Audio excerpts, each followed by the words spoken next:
May 2011. Juventus, the most decorated club in Italy, finishes 7th for the second consecutive year. They are a giant in ruins, a team without identity, drifting into mediocrity after the scars of Calciopoli. Enter Antonio Conte, a former captain who bled black and white. His message was simple: winning isn't important, it's the only thing that matters. He didn't just come to coach, he came to reclaim a throne. Pre-season was a baptism of fire. Conte demanded a level of fitness and tactical discipline unseen in Turin for years. Eat grass, he told them. The era of comfort was officially over. September 8th, 2011, the opening of the Juventus Stadium, the first club-owned arena in Italy. A 41,000 capacity cauldron designed to put fans inches from the pitch. This was the foundation of the miracle. The season opener against Parma, a 4-1 demolition. It wasn't just the scoreline, it was the style. High pressing, relentless energy, and a tactical fluidity that stunned the league. At the heart of it all was Andrea Pirlo. Signed for free from Milan, a move Buffon called the signing of the century. Pirlo was the architect, the deep-lying playmaker who dictated the rhythm of every heartbeat. Conte initially deployed a daring 4-2-4. He wanted width and numerical superiority in the final third. But as the season evolved, so did his genius, adapting to the personnel at his disposal. The birth of the MVP midfield, Marchisio's elegance, Vidal's warrior aggression, and Pirlo's vision. Statistically, they covered more ground than any other trio in Europe, averaging 12 kilometers per match each. October 2011, the first major test against defending champions AC Milan. A late brace from Claudio Marchisio secured a 2-0 win. The message was sent. Juventus was no longer a sleeping giant. Defensively, Conte built a fortress, the BBC, Barzagli, Bonucci, and Chiellini, a trio that redefined Italian defending, physical, intelligent, and completely unbreakable. Conte's secret weapon was grinta, grit. He transformed players like Matri, Pepe, and Vucinic into defensive workhorses. Every player was a soldier in his tactical war. The data backed the drama. Juventus led the league in possession and successful passes. They weren't just winning, they were suffocating their opponents with a relentless high-press system. Match day 11, down 3-1 against Napoli in a hostile San Paolo. Most teams would fold. Conte's Juve fought back to draw 3-3. The unbeaten streak was alive, and the belief was growing. By Christmas, Juventus were the winter champions. 17 games, 0 losses. But the shadow of AC Milan loomed large. The pressure was mounting, and Conte refused to let his players breathe. Mid-season, Conte made a tactical masterstroke. He switched to a 3-5-2. This allowed him to play Barzagli, Bonucci, and Chiellini together, while giving Pirlo maximum protection in the center. The Derby d'Italia. Against Inter, the tension was palpable. A 2-0 victory, featuring a classic goal from the legendary Alessandro Del Piero. The captain was still relevant in Conte's revolution. The turning point. Milan versus Juventus. Montari's ghost goal that wasn't given. It sparked a war of words between Conte and Galliani. The rivalry reached a boiling point, fueling Juve's fire. Behind the tactics was the captain, Gigi Buffon. He kept 21 clean sheets that season, a testament to his positioning and the defensive structure Conte implemented. He was the soul of the team. March was a month of destruction.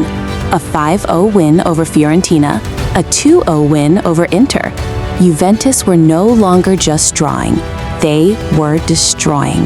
The unbeaten run hit 30 games. Arturo Vidal became the symbol of the new Juve. He led the team in tackles and was second in goals, a box-to-box monster that embodied Conte's aggressive philosophy on the pitch. Roma came to Turin expecting a fight, but found a firing squad. 4-0. Juventus were playing at a tempo that no one in Italy could match. The Scudetto was within sight. Conte was obsessed. He would spend 18 hours a day analyzing opponents. He knew every weakness, every movement. He didn't leave anything to chance. This was the Conte method. Every miracle has a moment of doubt. Against bottom-place Cesena, the breakthrough wouldn't come. Pirlo missed a penalty. The pressure was suffocating. Was the dream slipping away? Minute 79. Marco Borriello, a much-criticized January signing, finds the net. A 1-0 win. It was the grit Conte demanded.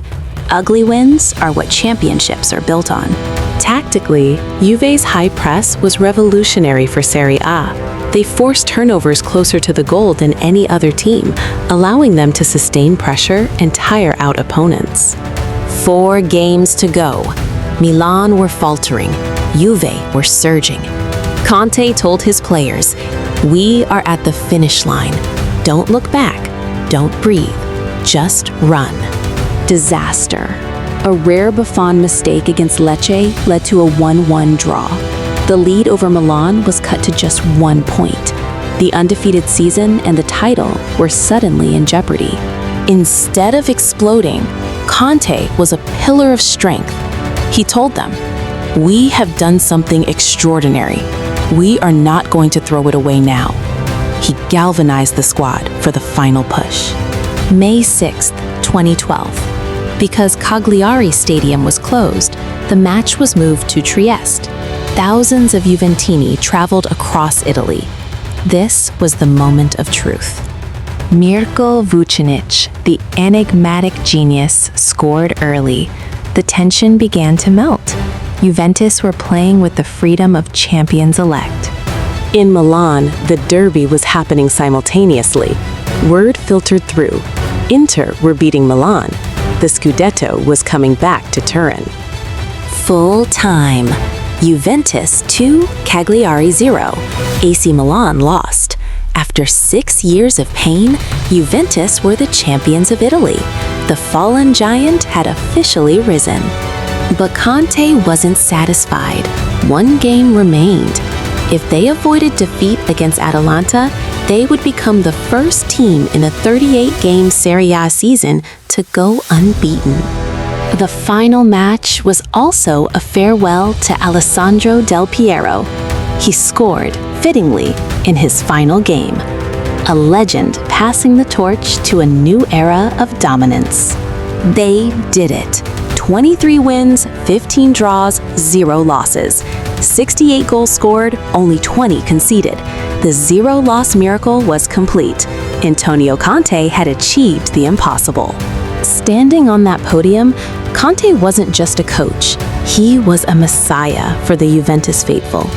He had restored the DNA of a club that had forgotten how to win. The impact of this season went beyond the trophy. Conte's success with the 3-5-2 sparked a tactical trend across Europe. He proved that defensive solidity and aggressive pressing could coexist.